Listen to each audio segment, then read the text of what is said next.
Welcome back friends in another very important video tutorial from Unique Life Sciences, and my name is Ramesh Kuldeep and today we will study about the tRNA मतलब transfer RNA के बारे में आज हम study करने वाले हैं।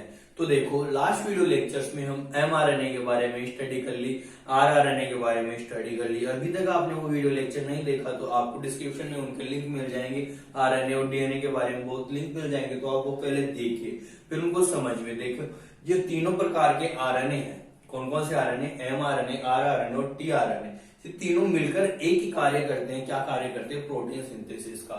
जैसे मैं पहले बता चुका हूं, जैसे हमारे न्यूक्लियस में कोशिका है, जैसे न्यूक्लियस में क्या पाया जाता है? डीएनए। उस डीएनए का क्या किया जाता है? ट्रांसक्रिप्शन, यानी उस इंफॉर्मेशन को ट्रांसफर किया जाता है किस पर? mRNA पर। तो ये मैसेंजर आरएनए क्या करता है? mRNA साइटोप्लाज्म में आता है न्यूक्लियस से। साइटोप्लाज्म में क्या किया जाता है? वहां पे साइटोप्लाज्म में आ गया mRNA। साइटोप्लाज्म में क्या किया जाता है? इस पर राइबोसोम जुड़ जाते हैं। राइबोसोम में क्या पाया जाता है? rRNA। तो दो प्रकार के आरएनए तो आ गए।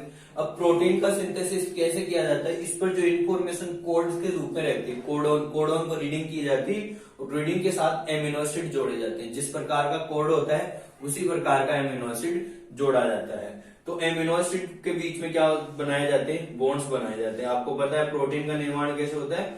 बहुत सारे एमिनो एसिड पेप्टाइड बॉन्ड के द्वारा जुड़ जाते हैं और किसका निर्माण कर देते हैं? प्रोटीन का निर्माण कर देते हैं। तो राइबोसोम क्या कर देता है? बहुत सारे एमिनो एसिड को जोड़ देता है according to the anti codon. जैसे कोडोन है उसी प्रकार के उसी सीक्वेंस में क्या कर देता है? एमिनो एसिड को जोड़ देता है। अब यहाँ पर एमिनो एसिड कहां से आएंगे? साइटोप्लाज्म में बहुत सारे एमिनो एसिड रहते हैं। अपने 20 प्रकार के एमिनो एसिड से सारी प्रोटीन बन जाती है और जैसी प्रोटीन की आवश्यकता होती है वो सारे एमिनो एसिड कहां पर उपस्थित रहते हैं? हमारे साइटोप्लाज्म में। अब वहां से साइटोप्लाज्म से एक प्रोटीन सिंथेसिस साइट तक एमिनो एसिड को कौन लाता है? वो लाने के लिए एक आरएनए काम आता है जिसको बोलते हैं ट्रांसफर आरएनए या tRNA। क्या करता है ट्रांसफर आरएनए? जो भी साइटोप्लाज्म में एमिनो एसिड है उसको ले जाता है कहां पर? राइबोसोम पर। जैसी डिमांड होती है उसी प्रकार का एमिनो एसिड आ जाता है वहां पर लेकर। कौन? tRNA। मतलब tRNA क्या करता है? एमिनो एसिड को कहां पर ट्रांसफर करता है? प्रोटीन सिंथेसिस साइट यानी राइबोसोम पर ट्रांसफर करता है और वहां पर क्या कर दिया जाता है? प्रोटीन का निर्माण कर दिया जाता है, यानी उनके बीच में पेप्टाइड बॉन्ड का निर्माण राइबोसोम के द्वारा कर दिया जाता है। तो अब हम स्टडी करेंगे जो tRNA है उसकी स्ट्रक्चर कैसी है। अब यदि tRNA की बात करें तो ये बाकी जो आरएनए है उनसे काफी छोटा है, साइज में काफी छोटा है। इसमें लगभग 70 से 75 न्यूक्लियोटाइड ही पाए जाते हैं और इसकी स्ट्रक्चर के बारे में अलग अलग साइंटिस्ट ने बताया। इसके बारे में क्लोवर लीफ मॉडल प्रस्तुत किया गया था। कौन सा मॉडल? Clover leaf model. तो क्लोवर लीफ मॉडल दिया था R.W. होले ने। R.W. होले एक साइंटिस्ट थे, इन्होंने ये मॉडल दिया था जो क्लोवर लीफ मॉडल के नाम से जाना गया। तो इस प्रकार का होता है क्लोवर लीफ मॉडल। तो क्लोवर लीफ मॉडल में उन्होंने बताया कि ये होता तो सिंगल स्ट्रैंडेड ही आरएनए है, होता तो एक ही स्ट्रैंड है, लेकिन ये क्या होता है कई कई जगह बॉन्डिंग कर लेता है और कई जगह लूप खुले रह जाते हैं। कई जगह तो ये क्या कर लेता है? ऐसे बॉन्डिंग कर ये सिंगल स्ट्रैंडेड आरएनए देखो 5 प्राइम से लेकर और ये 3 प्राइम तक। तो ये 5 प्राइम सिरा है और ये इसका 3 प्राइम सिरा है। तो ये सिंगल स्टैंडर्ड आरएनए है, लेकिन क्या कर लेता है? बीच बीच में क्या कर लेता है? बॉन्डिंग बना लेता है। कॉम्प्लीमेंट्री बेस के बीच में बॉन्डिंग हो जाती है, यानी हाइड्रोजन बॉन्ड बन जाते हैं। तो ऐसे बताया इन्होंने कि इसका लगभग 80% भाग तो क्या कर लेता है? डबल बॉन्ड बना लेता है। इंट्रामोलिकुलर बॉन्डिंग कहेंगे। 2 मोलिक्यूल नहीं आ रहे इसमें, एक ही मोलिक्यूल में खुद के बीच में क्या हो गई? बॉन्डिंग हो गई। तो इसको बोलेंगे इंट्रामोलिक्यूल। एक विशेष प्रकार की संरचना बना ली है जो क्लोवर लीफ की जैसी दिखाई देती है। तो उन्होंने बताया कि 80% भाग तो क्या हो गया? लूप के रूप में, मतलब ये बॉन्डिंग हो गई, डबल बॉन्ड के रूप में पाया जाता है, डबल स्ट्रैंड के रूप में। लेकिन कई कई जगह लूप रह गए। तो इन्होंने बताया कि लूप क्यों रह गए, इसका भी कोई रीजन होना चाहिए। तो इन्होंने बताया कि जो नॉर्मल हमारे जो न्यूक्लियोटाइड पाए जाते हैं, नॉर्मल कौन कौन से न्यूक्लियोटाइड पाए जाते हैं? न्यूक्लियोटाइड कौन कौन से पाए जाते हैं? Adenosine, guanosine, uracil and cytosine, ये चारों प्रकार के किसमें पाए जाते हैं? आरएनए में। तो ये नॉर्मल कंडीशन में पाए जाते हैं। तो लेकिन इनमें नॉर्मल के अलावा कुछ विशेष प्रकार के, मतलब इनमें कुछ चेंज हो जाते हैं, तो चेंजेज होकर भी इनमें वो न्यूक्लियोटाइड भी पाए जाते हैं।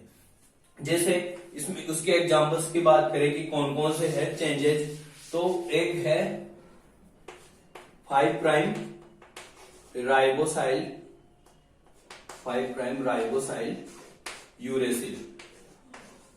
तो ये क्या है? ये नॉर्मल तो यूरेसिल पाया जाता है, लेकिन इसको बोलते हैं 5 प्राइम राइबोसाइल, जो अलग प्रकार का होता है, जो एक कॉम्प्लीमेंट्री अपने न्यूक्लियोटाइड से बॉन्डिंग नहीं कर पाता है। एक पाया जाता है डाईहाइड्रो यूरिडाइलिक एसिड,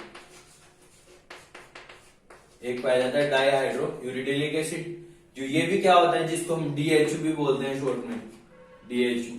तो ये भी क्या होता है? अलग प्रकार का। नॉर्मल जो होते हैं, नॉर्मल एडेनिन, ग्वानिन, साइटोसिन और यूरेसिल से अलग होते हैं ये। तो ये यूरेसिल का, ये भी यूरेसिल का बदला हुआ रूप है, ये भी यूरेसिल का बदला हुआ रूप है। एक और पाया जाता है जो, जैसे ये जो नॉर्मल है हमारे पास एडेनिन, ग्वानिन, ये इन पर क्या हो जाता है? मेथिल ग्रुप जुड़ जाता है। क्या जुड़ जाता है? Methyl group. तो मिथाइलेटेड क्या पाए जाते हैं? Methylated adenine, guanine and cytosine. और ये तो हो गए मिथाइलेटेड।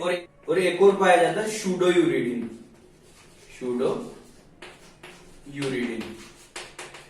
जिसको हम साई से रिप्रेजेंट करते हैं। ये इसके लिए सिंपल यूज में लेते हैं साई। तो ये 4 प्रकार के विशेष प्रकार के नॉर्मल जो न्यूक्लियोटाइड पाए जाते हैं, उनसे थोड़े अलग ही, मतलब इनमें ही थोड़े चेंजेस होता है, वो न्यूक्लियोटाइड भी इनमें पाए जाते हैं। और ये न्यूक्लियोटाइड क्या होते हैं? जो आपस में बॉन्ड या कॉम्प्लीमेंट्री जो होते हैं, तो उन कॉम्प्लीमेंट्री न्यूक्लियोटाइड के बीच में हाइड्रोजन बॉन्ड नहीं बना पाते, इसलिए ये लूप रह जाते हैं। अब इन लूप का भी कार्य होता है, तो देखते हैं इसकी संरचना में कौन कौन से भाग होते हैं। तो देखो, सबसे पहले हम बात करें इसके 3 प्राइम सिरे पर। 3 प्राइम सिरे पर देखोगे तो 3 प्राइम सिरे पर OH पाया जाता है। 3 प्राइम सिरे पर OH पाया जाता है, जो क्या है? एमिनो एसिड को अटैचमेंट, जहां पर एमिनो एसिड अटैचमेंट होता है, एमिनो एसिड अटैचमेंट साइट। ये क्या है? Amino acid attachment site. 3 prime OH है, वहां पर कोई भी जो नया एमिनो एसिड आकर जुड़ता है, उस जिस एमिनो एसिड को लेकर जाता है, वो कहां पर जुड़ता है? 3 प्राइम सिरे पर, OH पर। ठीक है। यहां पर आप जस्ट नीचे देखोगे एक सीक्वेंस पाई जाती है CCA, यानी साइटोसिन और एडेनिन। तो ये सीक्वेंस हमेशा पाई जाती है 3 प्राइम सिरे पर लास्ट में। तो ये सीक्वेंस क्या करती है? एमिनो एसिड को पहचानने का कार्य करती है कि कौन से एमिनो एसिड से जुड़ना है। तो ये 3 प्राइम सिरे पर क्या पाई जाती है? Amino acid group attachment site पाई जाती है। दूसरी सिरे पर बात करें 5 प्राइम सिरे पर, तो 5 प्राइम सिरे पर फोस्फेट पाया जाता है ग्वानिन के साथ। तो लास्ट में ग्वानिन जुड़ा रहता है, जिसके लास्ट में फोस्फेट जुड़ा हुआ रहता है। तो 5 प्राइम सिरे पर। अब बात करें नीचे की तरफ हम टी साइज सी लूप, इसको बोलते हैं टी साइज सी लूप। टी साइज सी लूप क्यों बोलते हैं? क्योंकि यहाँ पर सूडो यूरिडीन पाया जाता है। ये चिन्ह किसके लिए यूज में लिया जाता है? सूडो यूरिडीन, जिसकी वजह से क्या रहेगा? यहाँ पर एक लूप रह जाता है। तो इस लूप का क्या कार्य है? ये क्या करता है? राइबोसोम, कौन से राइबोसोम पर जाकर जुड़ता है, उसको पहचानने का कार्य ये करता है। इसके बाद में आपको एक वेरिएबल लूप दिख रहा होगा, छोटा सा लूप। ये लूप इसको छोटा सा इसलिए दिखाते हैं क्योंकि नॉर्मल जो न्यूक्लियोटाइड होते हैं, जो मैंने बताया 70 से 75 न्यूक्लियोटाइड इस पर होते हैं, वो न्यूक्लियोटाइड में से ये जो न्यूक्लियोटाइड रहते हैं वो चेंज होते रहते हैं, अलग अलग प्रकार के, लगभग 60 प्रकार के ये टीआरएनए ढूंढे जा चुके हैं अभी तक सेल में। तो वो 60 प्रकार के में क्या होते हैं? इनमें थोड़े थोड़े चेंज होते रहते हैं, इसलिए इसको बोलते हैं वेरिएबल लूप। इसके बाद में आता है एंटीकोडोन लूप। ये कौन सा है? Anticodon loop. एंटीकोडोन लूप का सबसे मेन कार्य होता है, ये क्या करता है? एमआरएनए की रीडिंग करता है।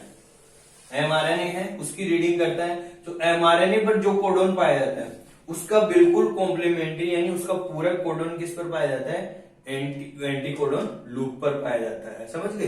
तो यहाँ पर भी क्या होता है? अलग प्रकार का वो पाया जाता है, जिसके कारण ये लूप बन जाता है। और एंटीकोडोन क्या करता है? जो कोड रहता है एमआरएनए पर, उसकी रीडिंग करता है, और वो बिल्कुल कॉम्प्लीमेंट्री वहां पर एमिनो एसिड जुड़ जाता है। इसके बाद में नेक्स्ट जो हमारे पास लूप है उसको बोलते हैं डीएचयू लूप। जो क्या है, वहां पर क्या प्रेजेंट है, डाइहाइड्रोयूरिडीन, जिसके कारण क्या नहीं हो पाई, डबल बॉन्डिंग नहीं हो, मतलब बॉन्डिंग न हुआ, डबल स्ट्रैंड नहीं बन पाए और लूप इकट्ठा रह गया। तो इस प्रकार की इसकी स्ट्रक्चर होती है ट्रांसफर आरएनए की स्ट्रक्चर। मैंने बताया ट्रांसफर आरएनए का क्या कार्य है, साइटोप्लाज्म से एमिनो एसिड को उठाकर ले जाते हैं कहां पर, प्रोटीन सिंथेसिस साइट पर, यानी राइबोसोम के ऊपर। तो राइबोसोम के ऊपर विशेष साइट रहती है जहां पर ये ले जाता है और राइबोसोम पर क्या कर दिया जाता है, दो एमिनो एसिड के बीच में पेप्टाइड बैंड का निर्माण कर दिया जाता है और एक चेन बनाई जाती है जिससे प्रोटीन का निर्माण हो जाता है। तो ये है एक टीआरएनए की स्ट्रक्चर। तो ये सिंपल स्ट्रक्चर है बिल्कुल। इसको आप, इसमें जो न्यूक्लियोटाइड है वो बिल्कुल फिक्स न्यूक्लियोटाइड है और मैंने बताया ये भी एक सिंगल स्ट्रैंडेड ही है, लेकिन इसमें इंट्रामोलिकुलर बॉन्ड्स के कारण क्या हो गया, इसकी एक विशेष प्रकार की आकृति बन गई जो क्या किसमें काम आती है, एमिनो एसिड को ट्रांसफर करने में काम आती है। तो ये है इसकी स्ट्रक्चर। तो आई होप ये स्ट्रक्चर आपको अच्छी तरह से समझ में आ गई होगी। यदि अभी भी कोई डाउट रह रहा तो आप कमेंट करके पूछ सकते हैं।